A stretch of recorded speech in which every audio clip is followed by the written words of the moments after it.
Welcome to the Nurse Shark Academy Show, a Baxter Professional Services production.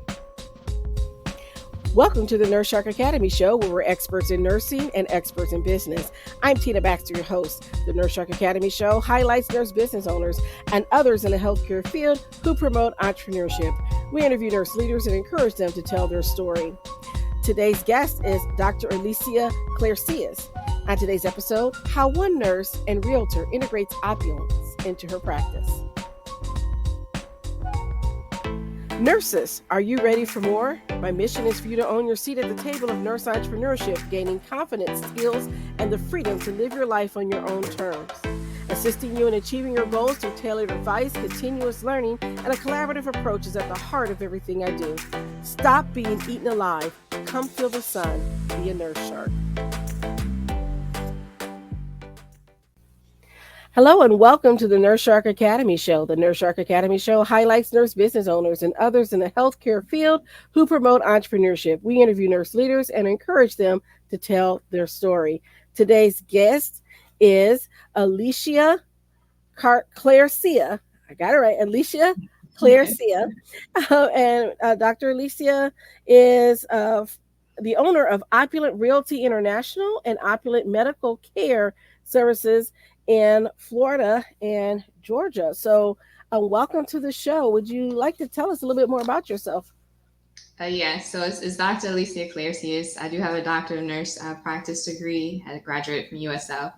But the two businesses that I do own are Opulent Medical Care, which is a company that helps with telehealth services as well as encompasses medical director. So I'm the medical director of other clinics across the U.S.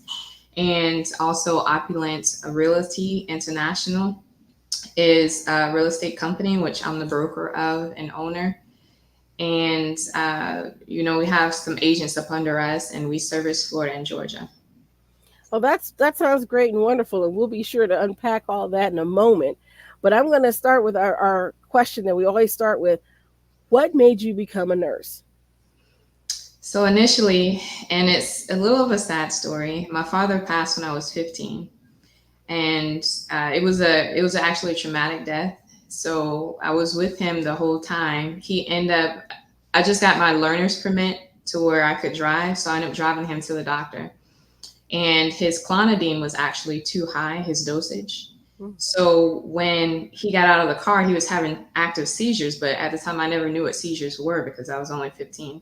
So when he got out of the car, he actually had a seizure and fell straight back and hit his head. So I got to witness all of that. And while he was having a seizure, he was actually having a grand mal seizure where he's foaming out the mouth and everything. He hit his head so hard. But the irony is he was right across the street from the hospital. The EMS took at least 15 minutes to get there, and it was hot. His head was on the pavement. I mean, the pavement was just full of blood.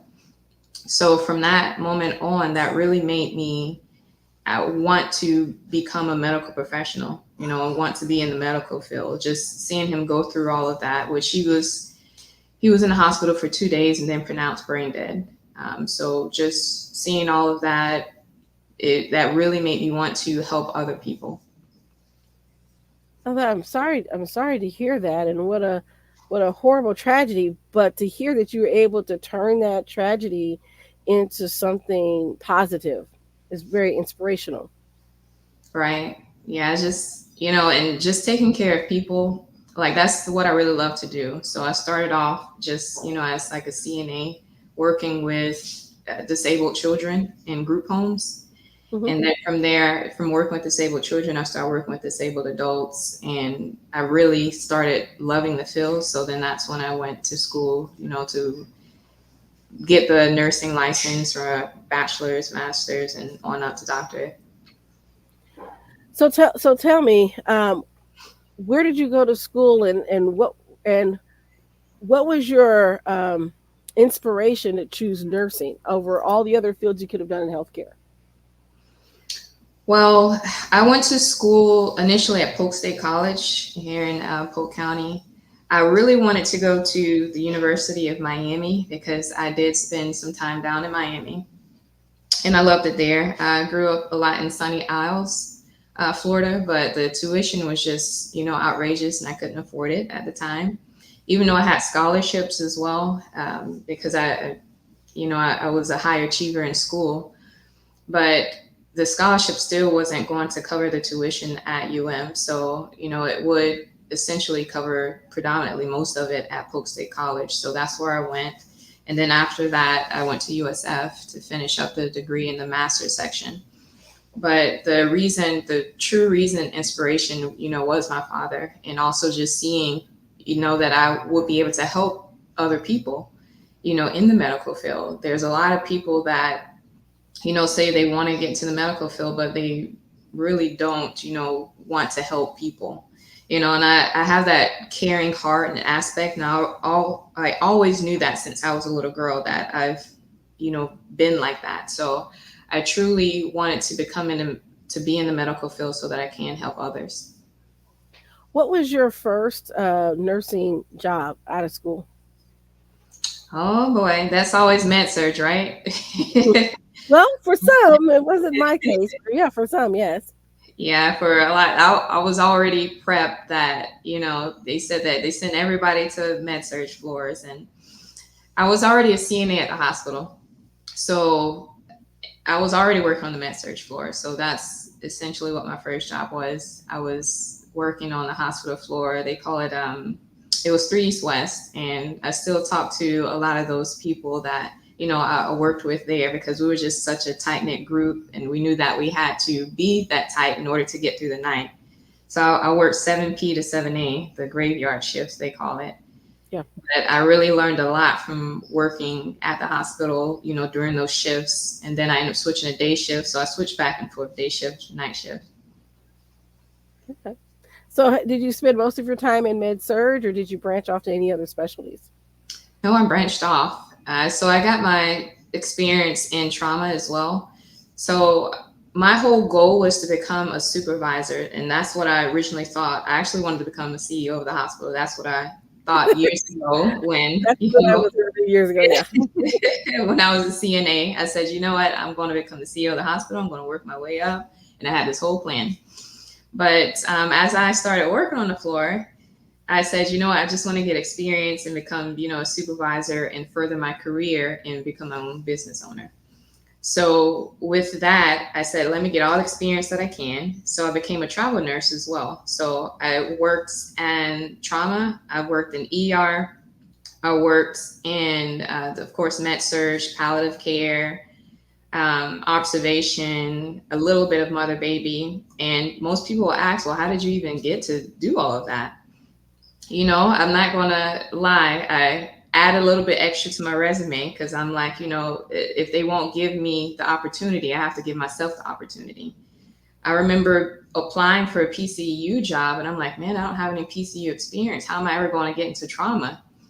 So I actually started studying more. So that's how I made up with that. And I linked with another nurse on the floor and I was truthful with her. I'm like, I don't really have any PCU experience, but when I did get the job, but I said, could you please, help me with some things? And, she kind of took me under her wing. And also I would stay up, beyond the time. I would sleep only like 4 or 5 hours. And the other time I would spend studying about PCU and the machines that we had to, know for the clients. And also I had a business at that time too. I had a cosmetic business. So I was doing lashes while I was trying to learn how to become a PCU nurse and also cardiac. I love cardiac. So it was PCU/cardiac floor. And that's how I was able to, gain some of those opportunities. So, in essence, you made your own opportunity. Correct.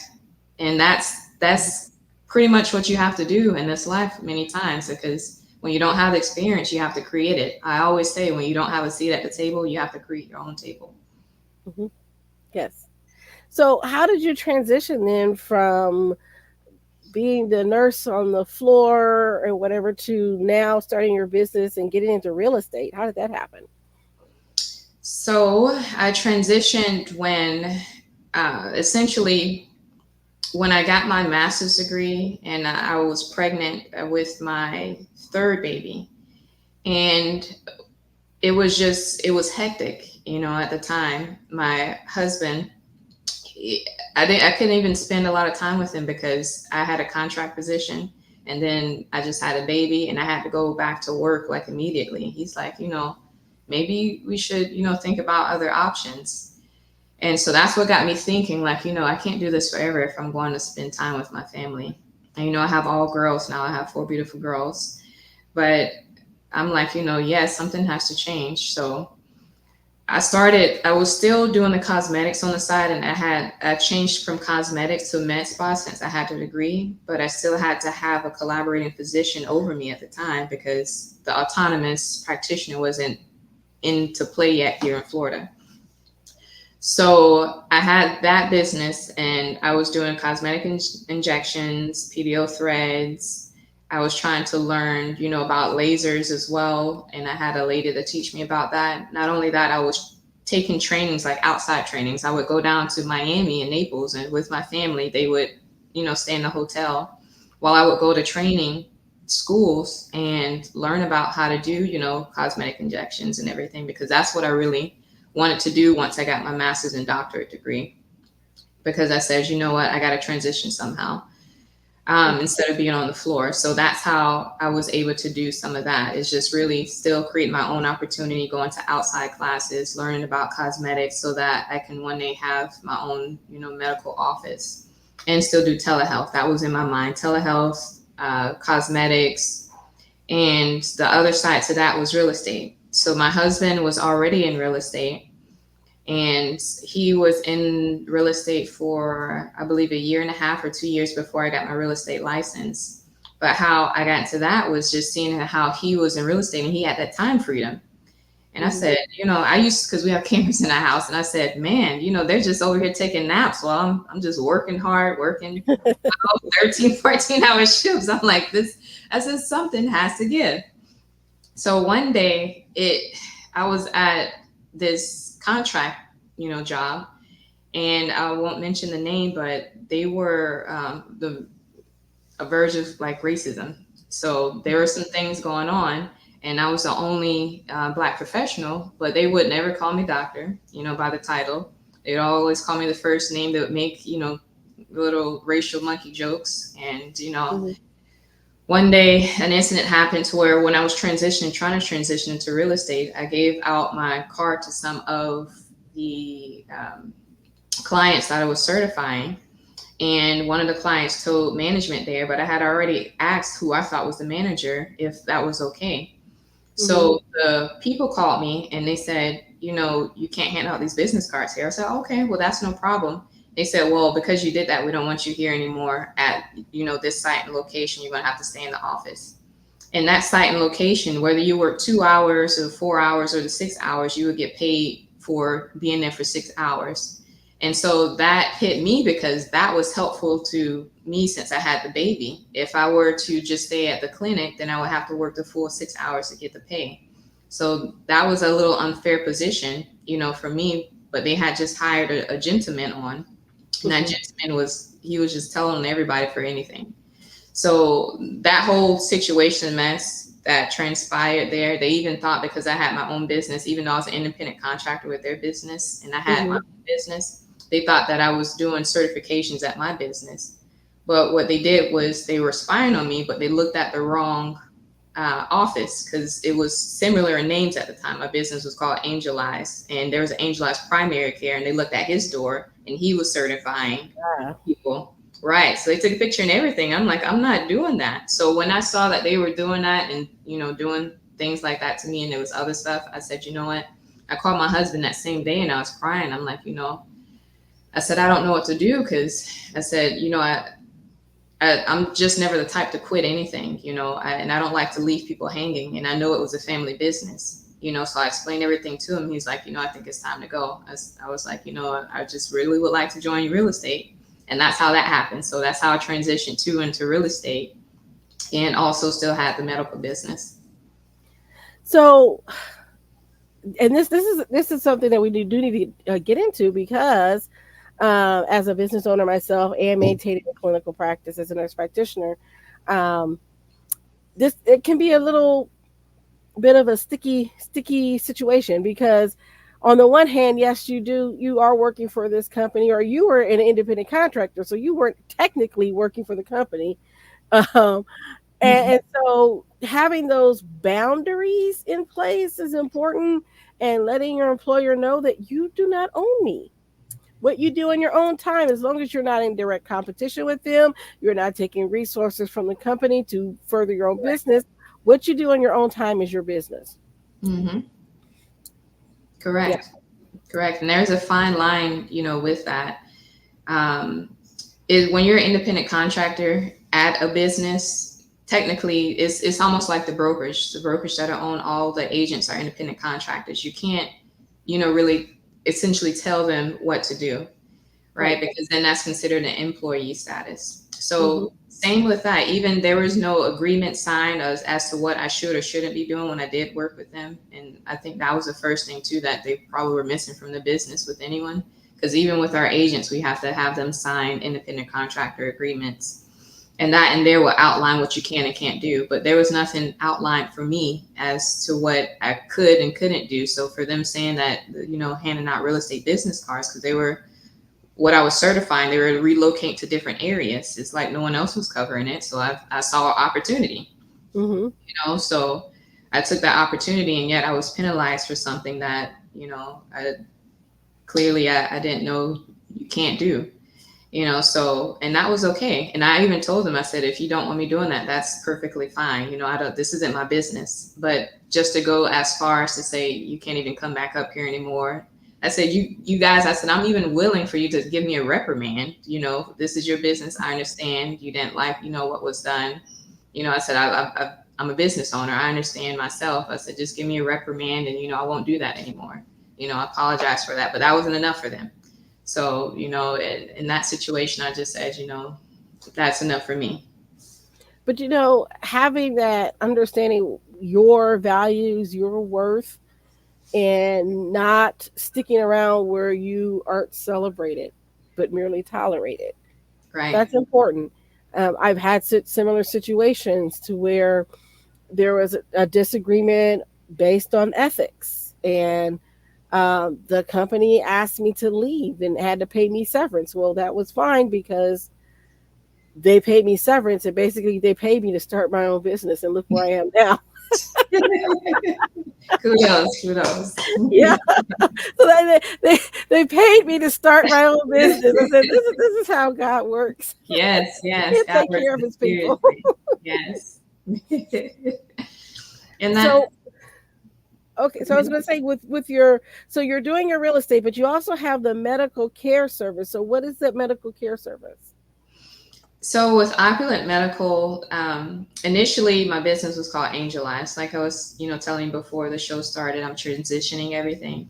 So Angel Eyes, that was actually owned a home care company, and a telehealth company, and it was called Angel Eyes Home Care and Angel Eyes Primary Care. With the Angel Eyes Home Care, the first year that it was open, it did super well. It did over 90,000 within the first year, and we had clients in Ocala, South Florida. I mean, you name it. But it became a lot. And when COVID hit, that's when I wanted to transition mostly to telehealth. So then that's what that came in at. But I said I need to restructure the business. So as I was telling you, I changed the name all to Opulent Medical Care, and I just really want to do telemedicine and telehealth. And why I want to do that is because my children, I want to have more time freedom with them. Because growing up, myself, my mom was working as a CNA, and she spent hours working. You can't get that time back with your children. So for those who have kids, the time, I learned that the time should be spent with them, because all I could remember is my mom working, and she asked me one day as I got older, what was I supposed to do? I still have bills to pay, make sure you guys are taken care of. And I said, really, I would have just wanted the time. However, you could have, got that. So I remembered that I told her that. And so I'm like, man, spending these 12, 13, 14 hours away from my family, I got to create that time freedom. So going back, Opulent Medical Care, that is the telehealth side. And I also um, manage practitioners and nurses who want to start their own clinic in cosmetics. And like I said, if I didn't create that opportunity to where I would take classes myself, I wouldn't be able to manage them and know what to do. So I have 4 clinics currently that I manage in Illinois, Arizona, and Colorado because they have independent practice over there. So and I'm an independent uh, contractor with that company as well. So I manage them, and also the telehealth services I do. I don't do as much telehealth because that takes up a bit of my time to be there. So I do predominantly the management on the cosmetic side. Okay. Okay. And so, how would someone, if they wanted to get in touch with you, how would they get in touch with you? Well, they can just, call, reach out to me. I'm always an open book with any of the businesses. So I'll start with Opulent Realty. So if they want to get in touch with me with that, then the number for that is 863-323-7778, or they can contact my admin, Samantha, at admin@opulentrealtyint.com. For the medical side, the phone number is 863-944-6977, and they can contact my admin there as well, Ashley, at dr.claircius@yahoo.com. But other than that, I have social media platforms. If they go on Opulence Realty INT, that's my main platform because I'm heavily in real estate, and they can see some of the things that I'm doing there.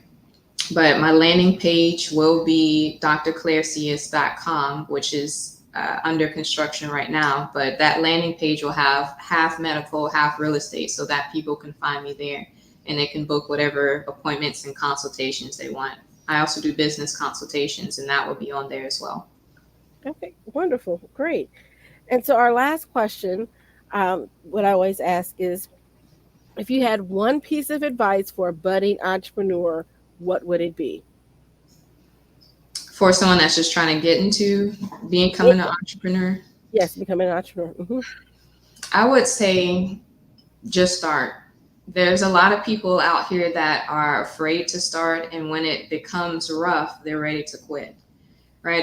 If everybody quit, Jeff Bezos quit. I mean, if everybody quit in the world, you wouldn't have Amazon, you wouldn't have Publixes, you wouldn't have Walmarts, you wouldn't have certain medical companies. So keep doing what you're doing. Many times they say, even with marriage, it takes 5 years, and then after that 5 years, you're over that hump, right? So I always tell people that in business, at least get past that 5 year mark, and then things seem to go a little bit smoother. I know it's a headache, and you're probably like, I can't even make it past the first year, but just stick with it because people are also testing you out there. So if they see that you're into this one day, and then you're into this one day, next day you're doing photography, next day you're baking cakes, next day you're flipping pancakes, they can't follow you when you're doing all of that. If they're similar fields and you're trying to put together, okay, if you're just changing names. But when you're doing so many different things, trying to put them in the pot, the person won't be able to follow you, which means your following is still going to be small. Once they see that you're in it and that you're not quitting with it and you're sticking with it, that's when most people tend to follow you and tend to jump on the bandwagon with you as well. All right, so there you have it, folks. Stick with it. Be consistent. Consistency is key. Well, I want to thank you again, Dr. Alicia, for your time. And I want to thank our listeners at the Nurse Shark Academy show. Don't forget to like and subscribe if you're watching us on YouTube. If you are listening to us on Podbean, we do have our patron account available now. So if you want to hear extra episodes and get extra training and sneak peeks and things that we have in there, become a patron and you get access to the private podcast. And then I also want to thank everyone. And don't forget to join us at the nursesharkacademy.biz, where we talk about nursing and business and help you to get started to launch your business. Thank you and good night. Hey, before you go, exciting news about the Nurse Shark Academy show. The Nurse Shark Academy show has been nominated for a Women in Podcasting Award, so please vote for me.